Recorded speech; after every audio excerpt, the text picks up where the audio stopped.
नमस्कार दोस्तों, मैं श्रुति। स्वागत है आपका भारतोदय में। तो जैसा कि आप सभी को पता है, हरियाणा में इलेक्शन का माहौल है। हर जगह बस बीजेपी, कांग्रेस और पार्टियां हमें सुनने को मिल रही हैं। हर कोई यही बात कर रहा है कि इलेक्शन में इस बार कौन जीतेगा, क्योंकि इस बार बिल्कुल 50-50 भी लग रहा है सबको। इस बार सर्वे हमने जो किया उसमें उसमें पता लगता है कि काफी सीट्स तो ऐसी है जिसमें हमें लगता है कि या तो ये पार्टी जीत रही है या वो पार्टी जीत रही है। मतलब हम ऐसा नहीं कह सकते कि 90 या 10 है किसी पे, बिल्कुल 50-50 का लगता है कई सीट्स पे। तो जैसे कि हम आपके लिए सर्वे लेकर आए, हमने करनाल के बारे में आपको बताया, हमने पानीपत जिले के बारे में आपको बताया। तो आज हम विनोद शर्मा जी के साथ चर्चा करेंगे कुरुक्षेत्र जिले के बारे में। तो सर ये बताइए, कुरुक्षेत्र जिले में क्या माहौल है इस टाइम इलेक्शन का?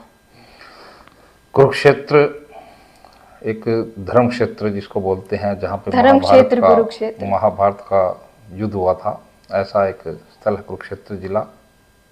धार्मिक नगरी जिसको कहा जाता है, जिसमें वहाँ पे भी 4 सीटें हैं लोक विधानसभा की कुरुक्षेत्र जिले में, जिसमें जो एक सीट सबसे पहले जो हम कहेंगे थानेसर के नाम से जाती है, कुरुक्षेत्र के नाम से नहीं है, थानेसर के नाम से सीट है, जिसमें हमारे उसमें क्या नाम है उसका, सुभाष सुधा जी। सुभाष सुधा जी वहाँ पे विधायक हैं पिछले बीजेपी के, और वो 2014 से हैं। 2014 में भी विधायक थे वो, 2019 में भी विधायक बने। और लेकिन 2019 में उनका मुकाबला बड़ा कांटे का रहा। अशोक अरोड़ा जो कांग्रेस से थे, उनके साथ उनका मुकाबला था, बहुत ही कांटे का वो मुकाबला था। और अब भी जो है तो कांग्रेस ने जो टिकट दी है वो अशोक अरोड़ा को दी है, उन्हीं के साथ उनका मुकाबला होने वाला है।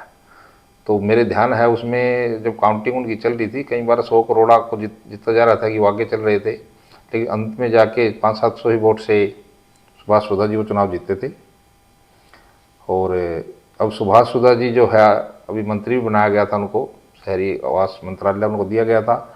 अब मंत्री होने के बाद या विधायक बनने के बाद दूसरी बार उन्हें कितने अच्छे काम किए होंगे, कितनी पब्लिक उनसे संतुष्ट रही होगी वहाँ पे, तो इसका मतलब जो है वो चुनाव जीत जाएंगे। लेकिन अगर वरना जो है उनका जो मुकाबला, जिस तरह से उनका पिछला मुकाबला रहा था, उस तरह से देख के तो ऐसा लगता है कुछ क्योंकि जो पिछले 10 साल से रहता है ना, उसके लिए थोड़ा लोग विपरीत हो जाते हैं, उसका विरोध भी करते हैं। हाँ हाँ, एंटी इन्फ्लुएंस जिसको बोलते हैं, तो वो भी होता है। अगर इस तरह से देख के ऐसा लगता है कि जैसे कि कुछ लोगों का जो बात आती है, कुछ ऐसी ही बात वो कहते हैं कि शायद ये मुकाबला हो सकता है 100 करोड़ जी जीत जाए वहाँ पे। मुकाबला इस बार भी टफ ही रहने वाला है वहाँ पे। और लेकिन पब्लिक को देखते हुए, पब्लिक के जो बातें हैं, पब्लिक जो कह रही है, उसको देख के तो ऐसा लगता है कि शायद ये सीट जो है अशोक अरोड़ा जी के पास जाने वाली है। तो मैं इसको जो है कहीं ना कहीं आज की तारीख में तो ये जो वहाँ पे जो माहौल मुझे लग रहा है, तो अशोक अरोड़ा जी के फेवर में लग रहा है।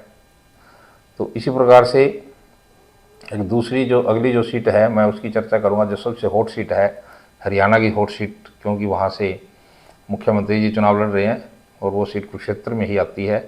तो वो सीट है लाडवा। लाडवा से जो है मुख्यमंत्री नायब सिंह सैनी चुनाव लड़ रहे हैं, और वहाँ पे जो कांग्रेस से विधायक हैं पिछली बार के, मेवा सिंह, जिन्होंने चुनाव जीता था, और उसी पे ही अब भी कांग्रेस ने उन भरोसा किया है। तो एक मुख्यमंत्री का एक अपने आप में ही अलग ही थोड़ा सिस्टम होता है। लोग मुख्यमंत्री को वैसे भी जो वोट नहीं देते वो थोड़ा साथ देते हैं। फिर जो है वहाँ पे जो सैनी समाज है मुख्यमंत्री जी की, उसमें तो ज़्यादा है थोड़ा। तो ये सीट जो है वहाँ पे मुख्यमंत्री जी जहाँ पे चुनाव लड़ रहे हैं, मेवा सिंह जी जो वहाँ पे चुनाव लड़ रहे हैं, तो मुझे लगता है कि ये मुख्यमंत्री जी अच्छे मार्जिन से वहाँ पे लीड कर रहे हैं, और मुख्यमंत्री जी की सीट जो है बिल्कुल सेफ है नायब सिंह सैनी जी की। तो इस तरह से इसके बाद आता है पेहवा। पेहवा जो है इस बार की एक जो है ना, एक बड़ी हॉट सीट बन गई है, क्योंकि ऐसा एक ही सीट पे इस बार जो हुआ ना, पेहवा में पहले बीजेपी ने टिकट दी कमलजीत सिंह थे वहाँ पे, कमलजीत सिंह को, उसमें कमलजीत सिंह अजराना उनको टिकट दे दी। तो बाद में जो वहाँ का जो कार्यकर्ता है वो उसके विरोध में पूरी तरह से सड़कों पे जैसे आ जाता है ना, पूरी जन आक्रोश उसमें आ गया कि इसकी टिकट काट दो, इसकी टिकट काट दो। उसके कई कई पोस्टर लगे, कई कई अखबारों में भी फोटो आई, किसी ने उसका पाकिस्तान से नाम जोड़ दिया, किसी ने उसमें मोदी जी को इन्होंने गालियाँ दी, ऐसा बोला गया। उसमें कई चीज़ें आई उसमें अखबारों में उसमें। तो यानी कि उन कार्यकर्ताओं का, वहाँ पे बीजेपी के कार्यकर्ताओं का ये कहना था कि ये हमारे विरोधी था, मोदी जी के विरोधी था, और इसलिए इसको टिकट दी, तो हम इसका साथ देने वाले हैं नहीं। और वो हाईकमांड को वो टिकट बदलनी पड़ी। हाँ, उसको उनकी टिकट कट गई हाँ, फिर। उसकी टिकट कटी, उनको टिकट वापस करनी पड़ी।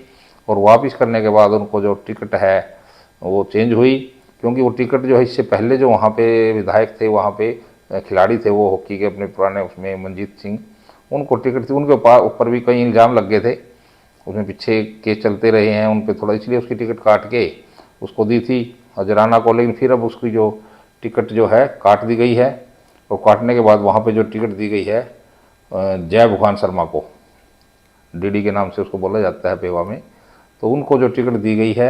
अब ये मुकाबला जो है जय भगवान के और मनदीप सिंह चट्ठा है। अब इस समय कांग्रेस की टिकट से मनदीप सिंह चट्ठा है, और चट्ठा को जो टिकट दी गई है, और इसमें भी बहुत कड़ा मुकाबला रहने वाला है।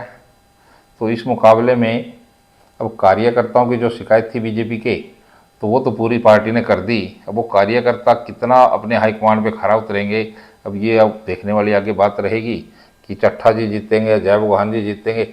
लेकिन अगर वहाँ पे ग्राउंड पे आप जाके देखते हैं और कुछ बरादरी के अनुसार कुछ सर्वे वगैरह करते हैं, तो कहीं ना कहीं चाहे वो 1% चाहे आधा परसेंट, वो चट्ठा की तरफ का ही ज़्यादा बात जाती है। और लेकिन जब समय बताएगा कि इस सीट को बीजेपी जीतेगी या कांग्रेस जीतेगी, वो आने वाला समय इसको बताएगा। इसी तरह से जो अगली जो सीट है वो है शाहबाद। शाहबाद एक ऐसी सीट है, आरक्षित सीट है, जिसमें कांग्रेस की तरफ से रामकरण काला वहाँ पे प्रत्याशी हैं, जो जेजेपी से पहले वहाँ प्रत्याशी बने थे, जिसने भारतीय जनता पार्टी के पिछली बार थे, जो मंत्री भी रहे थे वो 2014 में, कृष्ण बेदी जी। तो कृष्ण बेदी को हराया था रामचंद्र काला ने। और इस बार जो जेजेपी से वो कांग्रेस में जो है शामिल हो गए हैं रामकरण काला। अब उसी पे को उन्होंने टिकट दी है, पिछले ही विधायक को, जो जेजेपी से कांग्रेस के विधायक भवन में, मतलब एक विधायक के हो गए, कैंडिडेट हो गए विधायक के।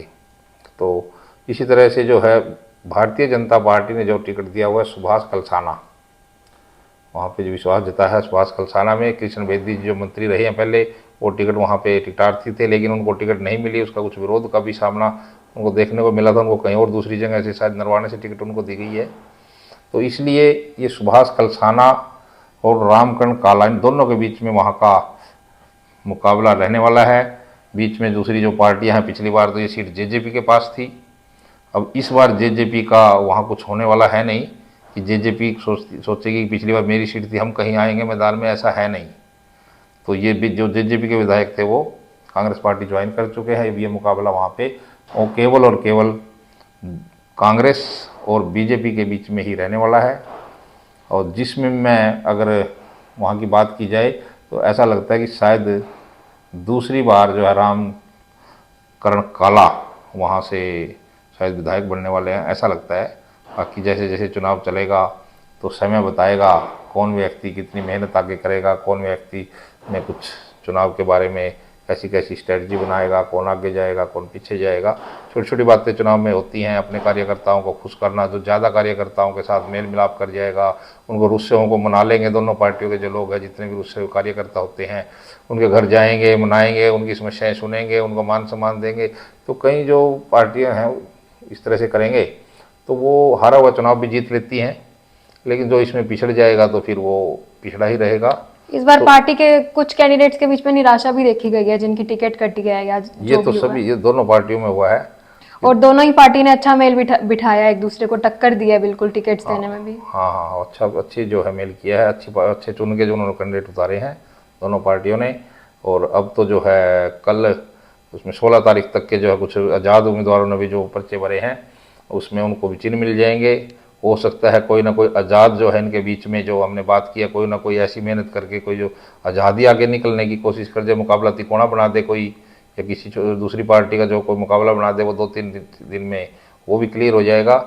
तो इस तरह से जो कुरुक्षेत्र की जो सीट है, कुरुक्षेत्र जिले की चारों सीटों का हमने विश्लेषण जो किया है, पिछली बार यहाँ पे 2-2 सीटें थी, 2 सीट बीजेपी के पास थी, 2 सीट कांग्रेस के पास थी, लेकिन मुझे इस बार जो है ये शायद अगर 2-2 रहें या इसमें एक कांग्रेस की तरफ मुझे एज भी दिखाई ऐसा लगता है कि एज ज़्यादा दिखाई दे रहा है, तो बाकी आने वाला समय बताएगा। तो आज हमने आपको कुरुक्षेत्र में क्या माहौल चल रहा है विधानसभा चुनाव का उसके बारे में बताया। तो ऐसे ही सर्वे देखने के लिए, ऐसे ही और इलेक्शन से जुड़ी जानकारी और बाकी मुद्दों पर भी जानकारी प्राप्त करने के लिए हमारे चैनल को सब्सक्राइब करें और थोड़ा अपना प्यार भी दिखाएं। धन्यवाद।